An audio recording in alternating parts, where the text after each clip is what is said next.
পর্যায়ে বক্তব্য উপস্থাপন করবেন খুলনা ৬ আসন থেকে নির্বাচিত মাননীয় সংসদ সদস্য জনাব মোহাম্মদ আবুল কালাম আজাদ। নাহমাদুহু ওয়া নুসাল্লি আলা রাসূলিল কারীম। মাননীয় স্পিকার, আপনার মাধ্যমে মাননীয় সংসদ সদস্যদেরকে আন্তরিক সালাম। আসসালামু আলাইকুম ওয়া রাহমাতুল্লাহ। আমি অত্যন্ত আনন্দিত যে প্রথমবারের মতন জাতীয় সংসদ সদস্য হিসাবে জাতীয় সংসদে কথা বলার সুযোগ পেয়েছি, এই জন্য আপনাকে অসংখ্য ধন্যবাদ।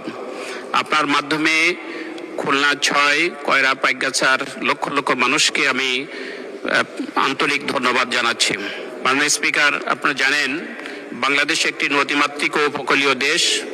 দেশের দক্ষিণ পশ্চিমাঞ্চলে উপকূলীয় এলাকাগুলো প্রাকৃতিক দুর্যোগ যেমন ঘূর্ণিঝড়, জলোচ্ছ্বাস, নদী ভাঙ্গন এবং লবণাক্ততার কারণে দীর্ঘদিন ধরে ঝুঁকির মধ্যে রয়েছে। খুলনা জেলার কয়রা উপজেলা সুন্দরবনের নিকটবর্তী হয় এটি দেশের অন্যতম ঝুঁকিপূর্ণ উপকূলীয় এলাকা হিসেবে বিবেচিত।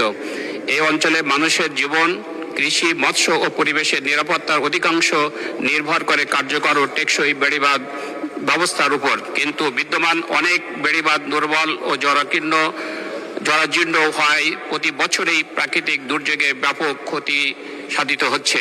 ফলে কয়রা উপজেলার উপকূলীয় এলাকায় টেকসই বেড়িবাঁধ নির্মাণ এখন জাতীয় অগ্রাধিকার হওয়া উচিত।